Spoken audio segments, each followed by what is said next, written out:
Hello there and welcome to this new video. It's Derek, your online English teacher who is Scottish. C'est donc Derek, ton professeur d'anglais en ligne écossais. Et oui, dans cette vidéo, on est sur encore la phonétique. Troisième vidéo de notre série de 3 vidéos sur la phonétique en anglais. Alors si la phonétique pour toi est vraiment cette nouvelle langue que tu sais d'apprendre en plus que de l'anglais, et ben j'ai déjà fait 2 vidéos dessus. En gros, à quoi sert la phonétique, c'était la première vidéo.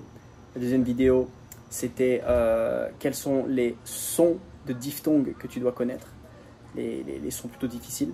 Et dans cette vidéo, on va voir quelles sont les différentes catégories, comment classer en fait la phonétique en anglais pour que tu aies une meilleure vision globale de la phonétique de manière générale. Donc, avant qu'on aille de l'avant, si tu aimes bien ce que je fais, tu peux t'abonner, liker, c'est la meilleure récompense que tu puisses me donner pour le travail que je fais pour toi, pour que tu apprennes l'anglais de manière gratuite, de manière généreuse. Tu peux me laisser un commentaire aussi pour me dire si c'est nouveau, ça t'aide, si tu as d'autres questions d'ailleurs. Et on va tout de suite commencer avec la première catégorie. Donc oui, en fait, aujourd'hui, dans la phonétique en anglais, en fait, on va séparer par 2 grandes catégories. On va voir les consonnes et on va voir les voyelles. Et les voyelles, on va les subdiviser en 3 catégories, d'accord? La première catégorie, ça va être les diphtongues. Les diphtongues. Une diphtongue, c'est quoi? Alors, une diphtongue en anglais, c'est tout simplement le fait que tu passes d'un son à un autre dans la même syllabe. On en a vu la semaine dernière quand je dis par exemple house et le son A et le son OU. A-O. Donc, tu vois qu'il y a 2 sons, je glisse de l'un à l'autre. Pourtant, en fait, c'est un même phonème, comme on dit en anglais. Une diphtongue, c'est donc quoi? J'ai 2 sons dans un phonème. J'ai 2 sons dans une voyelle. Des fois, c'est 2 lettres, des fois, c'en est une. Et en fait, ces diphtongues, c'est la première chose que j'aimerais te donner. Et ben, c'est avec 2 sigles, 2 symboles dessus. Donc, tu peux avoir un I ou un E à l'envers. Tu peux avoir un oméga et un A à l'envers. Tu peux avoir un oméga à l'endroit, un oméga à l'envers avec un autre. En fait, tu dois te dire que quand tu vois 2 sons, 2 sigles et symboles l'un à côté de l'autre, en général, c'est les diphtongues. Je te mets quelques exemples. Donc dans la description, n'hésite pas à les voir. Désolé si ça tremble. Je suis dehors sur mon balcon et la journée fut bien chargée et j'ai pensé à toi. Je me dis, allez, il faut faire la vidéo, c'est pour vous. Deuxième sous-catégorie, donc dans les voyelles. Deuxième sous-catégorie, c'est les voyelles longues. Tu l'auras compris, une voyelle longue veut dire que tu dis le mot et là, tu vas t'arrêter un peu plus longtemps sur la voyelle. Par exemple, si je dis sheep, sheep, c'est un I long. Alors, c'est écrit pas avec un I, mais le son est I. D'accord? Si je dis ship, c'est un I court. Tu vois que en fait, sheep, ship. Et ben en fait, toutes les voyelles qui sont longues vont s'écrire avec 2 points à côté. Donc, tu vas avoir par exemple le U et 2 points.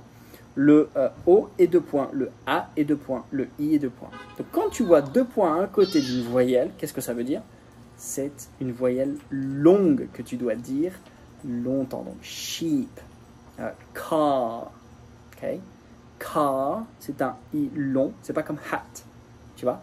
Donc, un I long. Ça, c'est la deuxième sous-catégorie. La troisième sous-catégorie, tu l'auras peut-être deviné, c'est donc les voyelles courtes. Ce sont des voyelles que, quand je les prononce, je ne vais pas m'attarder longtemps dessus. Par exemple, quand je dis hat, hat est donc très court. J'en ai noté quelques-unes ici. Quand je dis hot, c'est un O court. Quand je dis but, c'est un U court. Et donc, forcément, c'est des voyelles qui sont courtes quand on les prononce. Voici les 3 sous-catégories que tu as pour les voyelles.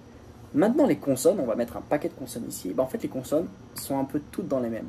C'est un peu les plus faciles, on va dire, les consonnes à deviner parce que le P, le B, le T, le V, le F, le M, le N, le H, le L, le R, le W, le Z, le G, le K, en fait, sont tous les mêmes que dans un alphabet traditionnel. Donc, ils sont plus faciles à trouver.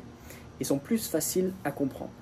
Et donc, dans cette catégorie de consonnes, je devrais te faire une sous-catégorie qui sont celles qui sont difficiles à deviner. La première, ça va être tch. On l'a vu la dernière fois.